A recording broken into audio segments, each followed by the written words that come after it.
And welcome back, rugby fans, to Rugby411. As always, I'm your host. My name is Joshua Shibata, and we are continuing our preview of the 2023 Major League Rugby season.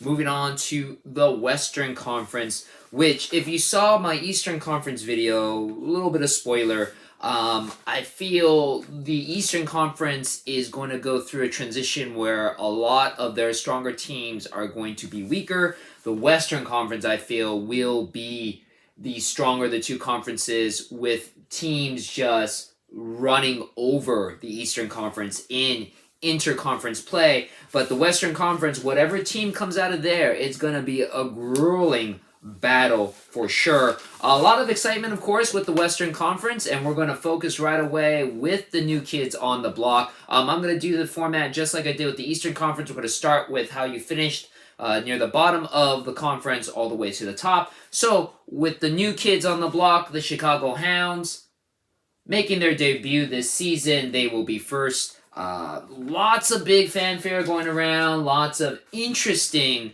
developments for the team, especially with who's on the team and who's coaching the team. Let's start with that. First of all, the Chicago Hounds has picked up Sam Harris, formerly the head coach of the Austin Gilgronis, who led the Austin Gilgronis last year to a impressive 12-4 record on top of the Western Conference. Unfortunately, of course, with everything that went on, they were eliminated from the playoffs before playing.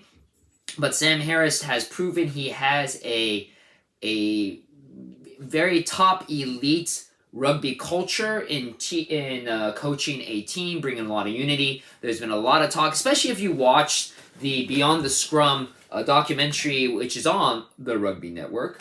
You can see the behind the scenes of the Austin Gilgronis team, a lot of it being, of course, focusing on Sam Harris and his connection with the team. And he is definitely going to bring that to the Chicago Hounds, because a lot of the members of the Chicago Hounds are built from the remains of the Austin Gilgronis. A lot of players from the Gilgronis and the Giltinis have moved over to the Chicago Hounds during the supplemental draft. So there's going to be a lot of familiarity with the players, with the coach, and I feel that that will just strengthen the bond of this Hounds team from the get-go. So you may not see the same growing pains as one would see with their fellow Western Conference team, the Dallas Jackals. You might actually see a lot more of the Giltinis, former MLR champions Giltinis, in the Chicago Hounds, as in they are more of a finished product than most expansion teams are. So let's go over the team. Go no further than the supposedly first acquisition, first pick in the supplemental draft, Bryce Campbell, one of the star players of the former Austin Gilgronis, team captain as well. This center and wing, this back row group of the back half group of the team is going to be super impressive and stacked. Not only do you have Bryce Campbell, you also have Mark O'Keefe, who was the top try scorer of the Austin Gilgronis, 8 tries, 44 points last season. Then you add in Billy Meeks, two-time back of the year for Major League Rugby, formerly of the of the LA Giltinis. You add those two together with Bryce Campbell. Then you add in JP Eloff, who currently is the top point scorer of the New Orleans Gold, has moved over to Chicago at the wing position. That back group is going to be impressive for the Chicago Hounds. A lot of firepower. You add in also too then the scrum half of Michael Baska, a young Eagles member. You have Luke Carty, formerly of the LA Giltinis, who was sidelined all season last year with a severe injury, is now back. He is pretty strong and impressive at that fly half position. And then you move on to the front half of the team. And again, it's a who's who of Dallas players, of LA players. You have Mike Matrazo, who is actually a Dallas Jackal. But then you have Chris Mattina from the Austin Gilgronis. You have Macklin Jones, Luke White, formerly of the Giltinis, Mason Koch, Charlie Abel, You just have a lot of amazing players. You also add in Sean Jacobian from the New England Freejacks, Caleb Strum, who was the 7th overall pick from 2021 draft for the Dallas Jackals. You have just a lot of great players and a lot of potentially good young players coming into this Chicago team. This Chicago team is pretty stacked, like I said, from the start. Again, you have a great coach in Sam Harris who can probably bring the players together. They're going to be a pretty pivotal force in the Western Conference. Now, I don't know if they are going to run away with the conference like the LA Guillotines did, just because, as I mentioned before, a lot of the Western teams have improved their teams as well. So it's going to be a dogfight for that Western Conference, but Chicago is not going to be bullied around, unfortunately, like the Dallas Jackals were. So they are definitely going to be a team to watch. I'm excited to watch them as well because I'm definitely familiar with a lot of the former LA players. Also to note, for the Chicago fans, the Chicago Hounds are going to make the SeatGeek Stadium their home, which is located in Bridgeview, Illinois. Apparently, it's 12 miles from downtown Chicago. It is the home to a Major League Soccer team. It seats 20,000 fans, which makes it the third biggest stadium currently for Major League Rugby, right behind Snapdragon Stadium, which is home to the new home for the San Diego Legion, and Chickasaw Stadium, which is home to the Dallas Jackals. And speaking of the Dallas Jackals, they are the next team up. Everyone's second favorite team, but the whipping boys of the Western and Eastern Conference. The Dallas Jackals unfortunately ended the season last year, no wins, 15 losses. A lot of close games, but just didn't have enough players or enough talent to succeed over other teams. They will be introducing a new head coach, pretty much a Argentinian flavored coaching staff. New head coach Agustin Cavalieri, formerly the coach of the Italian under-20s team.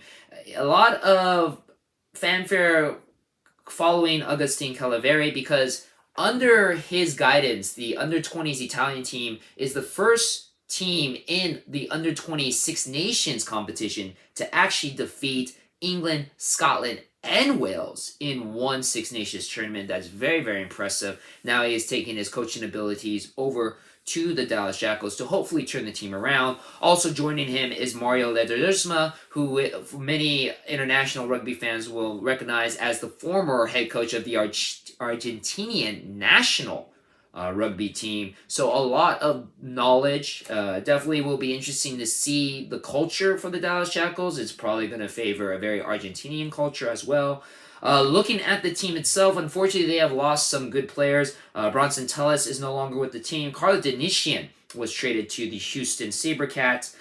They also lost Mike Matrazo, who I mentioned before, has moved to the Chicago Hounds. They do bring back Adrian Carlisi, who is probably the best player on the team. They do have a few new faces, Devereaux Ferris from NOLA Gold, Juan Pablo Zeiss, and Marcos Moroni from Houston, as well as James Vifale from NOLA Gold. But again, not a lot of big names for the Dallas Jackals.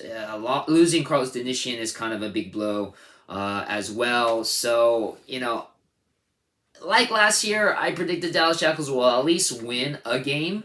I don't know if they're going to win much more. They might have the opportunity to pick on a couple of the weaker Eastern Conference teams. I feel that Chicago, though, will have a better output from them than the Dallas Jackals. But we'll see. We'll see how the coaching staff turns around the team. They do have some potential.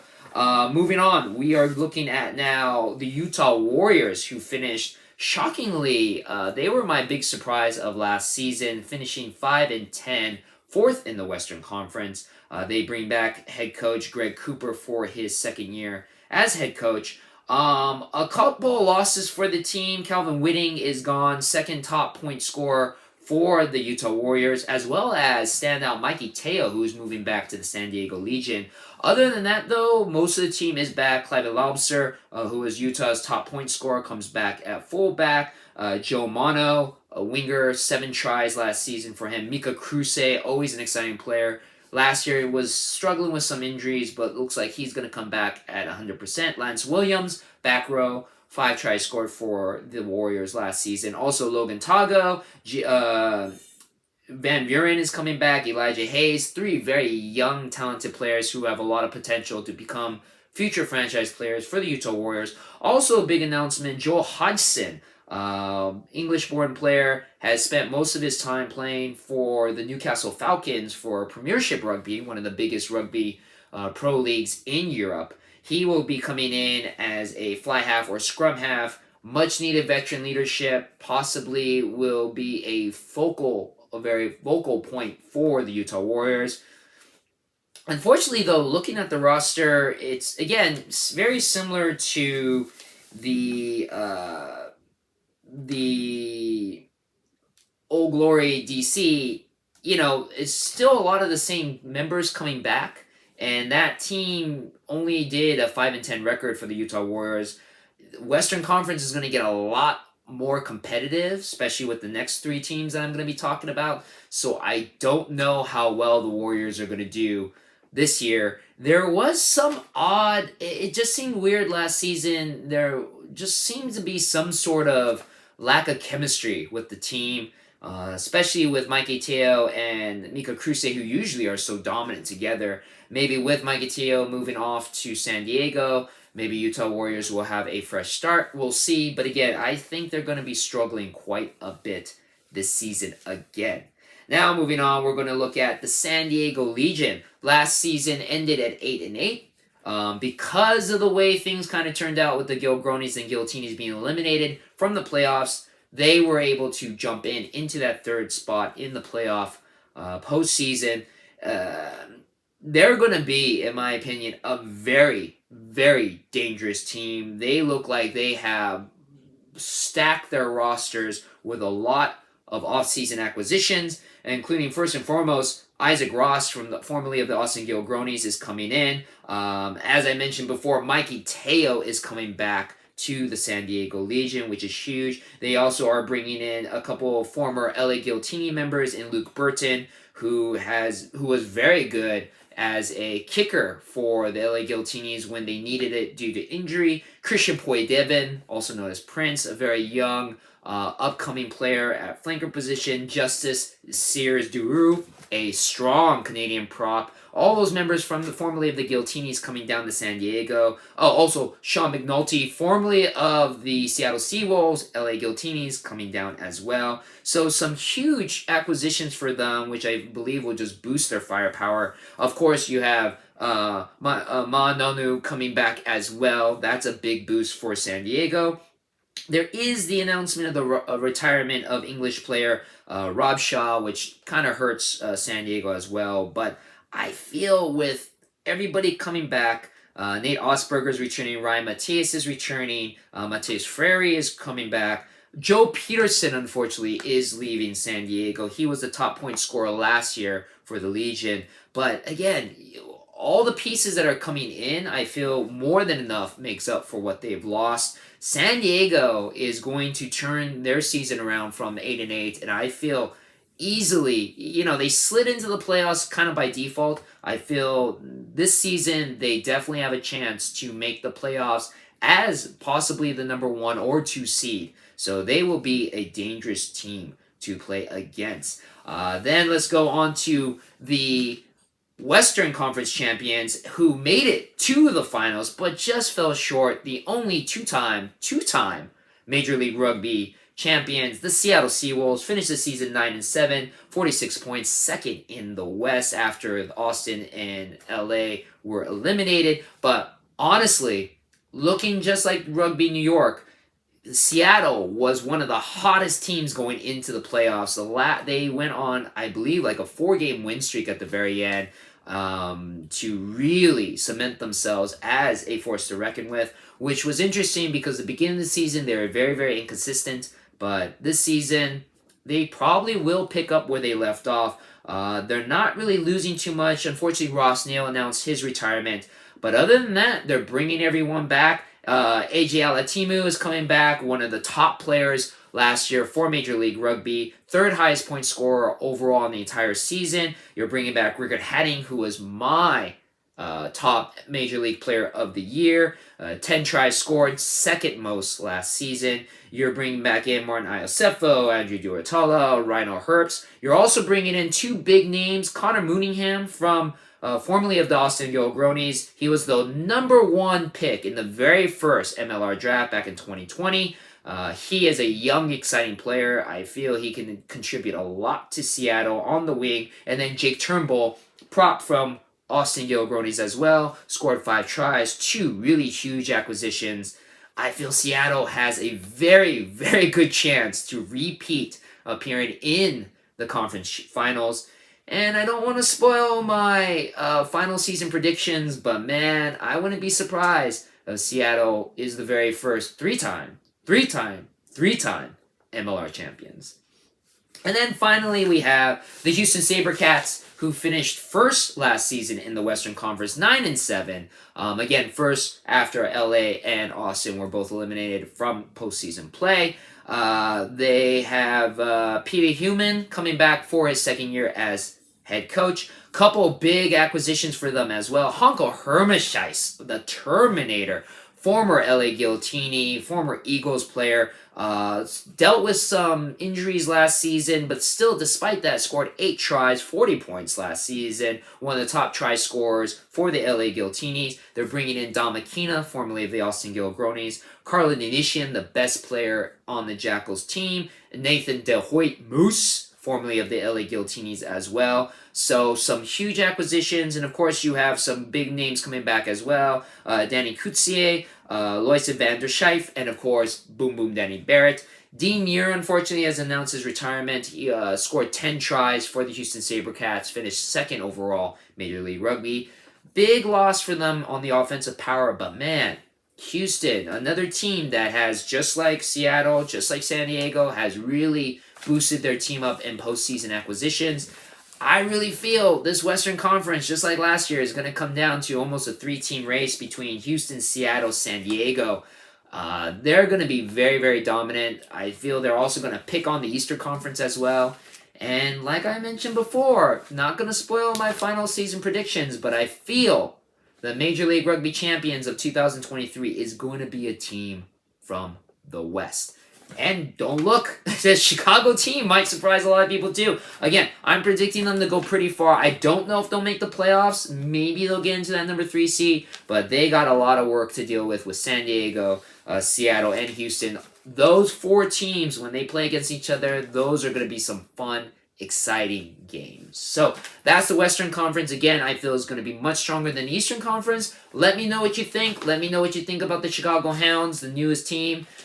Feeling like they might become my team. We'll see. But yeah, let me know in the comments section below. And I got one more video coming up, which is my final season predictions, my all too early final season predictions. Check it out. And as always, thank you for watching the video, and I'll see you on the pitch.